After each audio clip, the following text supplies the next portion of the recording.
Hey, how's it going? Welcome back to the Social.in podcast. I am your host Pradeep, and on this episode of the Social Media Weekly, we're talking about WhatsApp's new premium features, we're talking about Microsoft and Android 12.1, and we're talking about Twitter finally giving some love to developers. Let's get started. So for our first story, we're talking about Microsoft adding support for Android 12.1 inside of Windows 11. Now, if you didn't know, you could actually run Android 11.0 apps on Windows 11, courtesy of Microsoft's Windows subsystem for Android. Now, it looks like they're updating it over to Android 12.1, which is funny because if you think of the fact that most Android phones don't even have support for Android 12 as of now. Anyway, because of this update, you have better integration for Windows and Android apps. For example, Android apps pop-ups will appear as Windows notifications, and if an Android app is accessing your microphone, you'll see a notification about it in your taskbar, and also the experience will be smoother when you're trying to resume an Android app when you turn on your Windows device from standby. For our next story, we're talking about Vimeo. Yes, I said Vimeo adding support for structured data. Now, this is not all that great on Vimeo's part. However, it looks like they've taken a long time to add in basic features like structured data. If you are a marketer on the internet and you're not using structured data, you're probably losing out. Anyway, Google has something called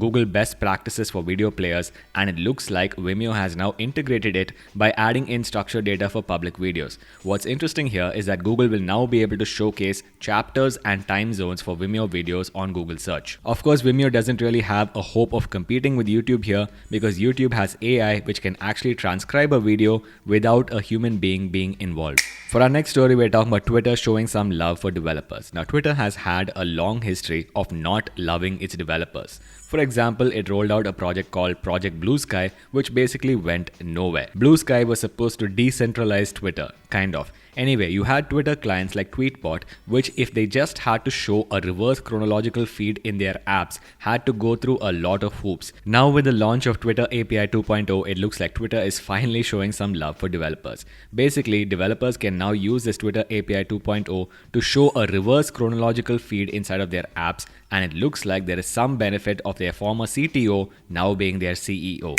For our next story, we're talking about TikTok's push into gaming. Now, TikTok is massive everywhere else in the world except India because of, competition. Anyway, TikTok looks to be making a serious push into gaming because they're after their next 1 billion users. They're partnering with Zynga to launch mini HTML5 games inside of their app in Vietnam. Last year, they produced 2 games including Garden of Good and Disco Loco 3D. Okay, this is TikTok. I'm feeling a little bit old. Anyway, if you're trying to measure what TikTok is doing by what their sister app in China is doing, that app had support for gaming since 2019.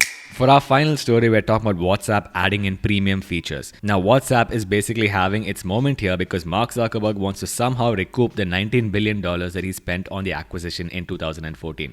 Basically, they're launching a free cloud API which will allow businesses to connect WhatsApp over to their business systems. Also, they're rolling out a premium subscription wherein businesses can pay to have access to WhatsApp on 10 devices, for example, to power their customer support. WhatsApp is also going to be rolling out customized click-to-chat buttons. Now, as of now, none of these features look like they're actually going to get small and medium businesses to pay, but it looks like Mark Zuckerberg is finally trying.